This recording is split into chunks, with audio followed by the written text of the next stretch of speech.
بسم الله الرحمن الرحيم. الحمد لله رب العالمين، الرحيم الرحمن، عظيم الشان، الذي تفضل على عباده بالكرم والإنعام.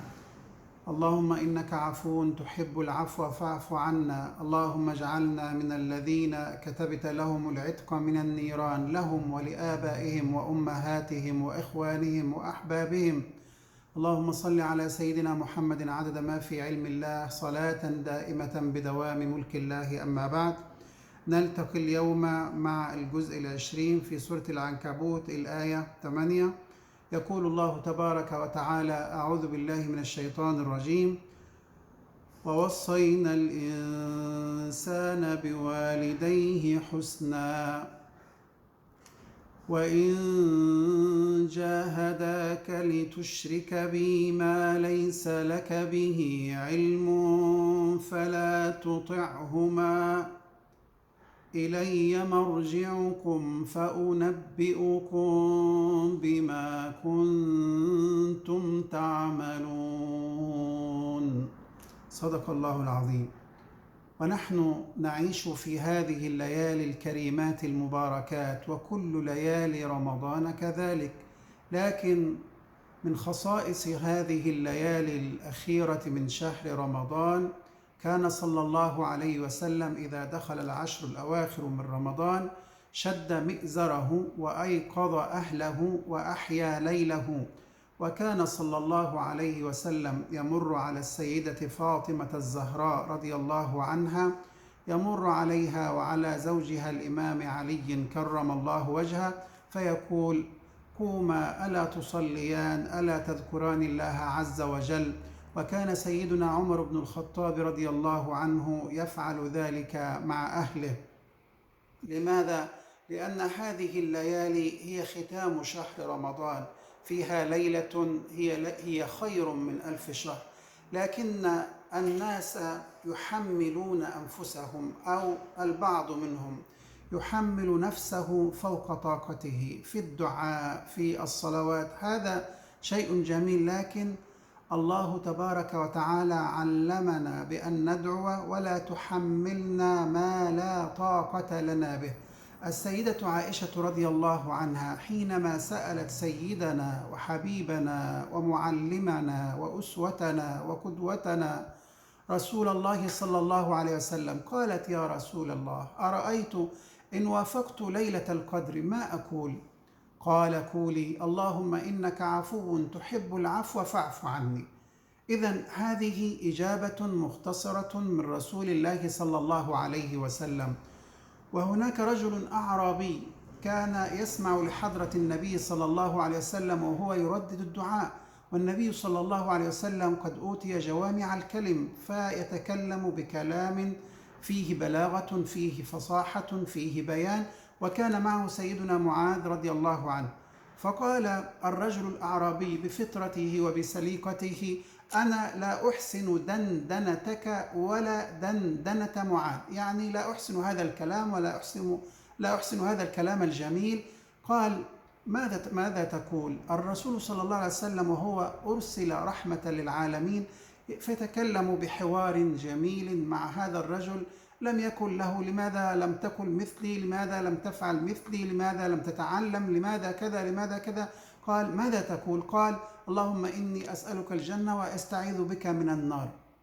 قال صلى الله عليه وسلم جابرا لخاطر هذا الرجل: حولها ندندن، أي أننا كلنا نسأل الله تبارك وتعالى في سؤال الجنة ونستعيذ به من النار. إذن لا نحمل أنفسنا فوق طاقتنا.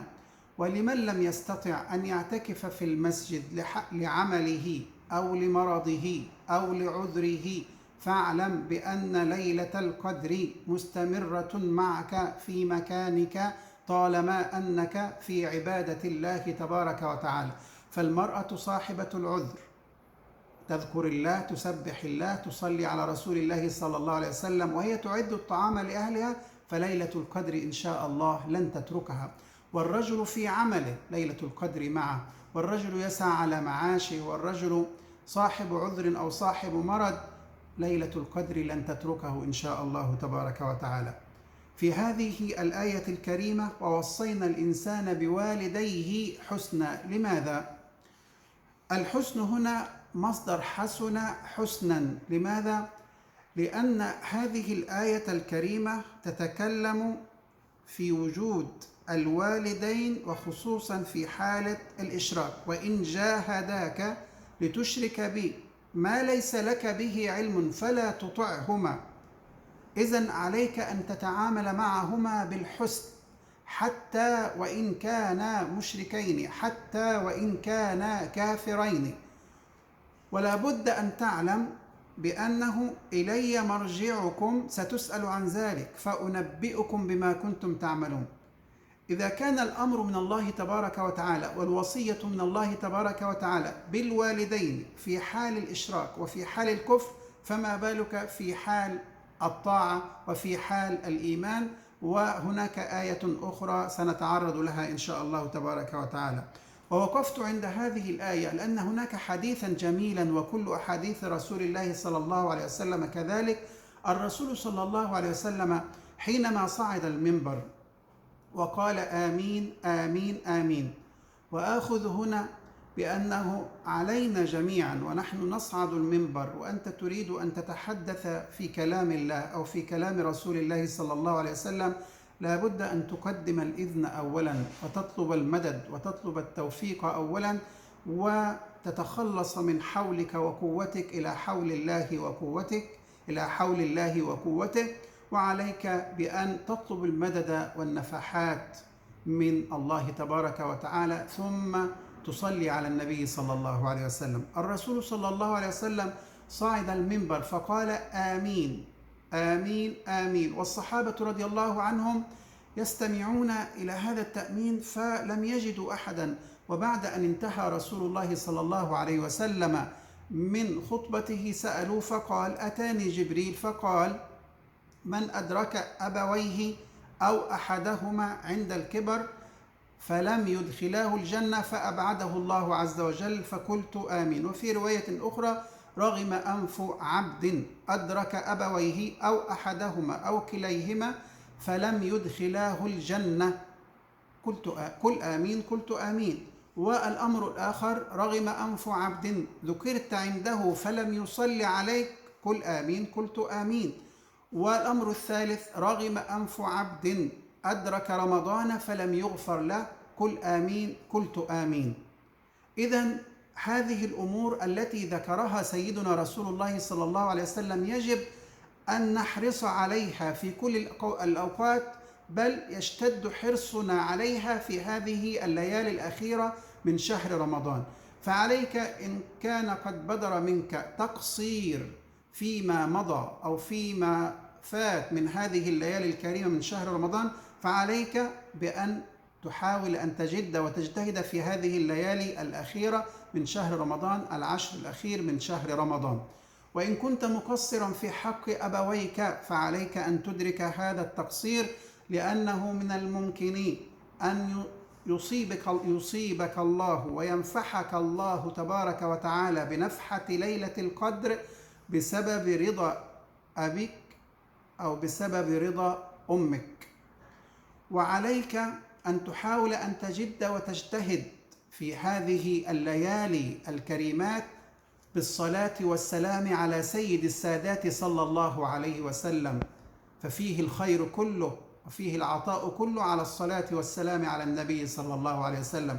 فسيدنا أبي بن كعب رضي الله عنه حينما خرج رسول الله صلى الله عليه وسلم وقال: أيها الناس اذكروا الله، جاءت الراجفة تتبعها الرادفة، جاء الموت بما فيه، فقال سيدنا أبي بن كعب رضي الله عنه: إني أكثر عليك من الصلاة يا رسول الله، فكم أجعل لك من صلاتي؟ قلت قبل ذلك بأنه لو في كلامنا العادي لقلت كلام سيدنا أبي رضي الله عنه لا يوافق مع كلام سيدنا رسول الله صلى الله عليه وسلم. سيدنا رسول الله صلى الله عليه وسلم خرج في الثلث الأخير وقال: أيها الناس اذكروا الله، جاءت الراجفة تتبعها الرادفة، جاء الموت بما فيه، فقال سيدنا أبي بن كعب رضي الله عنه: يا رسول الله إني أكثر عليك من الصلاة فكم أجعل لك من صلاتي؟ كأن سيدنا أبي بن كعب رضي الله عنه فهم بأنه إذا أراد أن ينجيه الله عز وجل من أهوال الدنيا ومن أهوال يوم القيامة، وأن يعيش سعيدا في الدنيا سعيدا في الآخرة، فليكثر من الصلاة والسلام على سيدنا محمد. فقال سيدنا أبي: كم أجعل لك من صلاتي؟ قال: ما شئت، الربع، وإن زدت فهو خير لك، النصف، الثلثين. في النهاية قال سيدنا أبي بن كعب: أجعل لك صلاتي كلها. قال صلى الله عليه وسلم: إذا تكفى همك ويغفر ذنبك. إذا علينا أن نحرص على هذه الأمور، وخصوصا في هذه الليالي. ولا تكلفوا أنفسكم فوق طاقتكم، ودعوا قلوبكم تتحدث مع ربكم.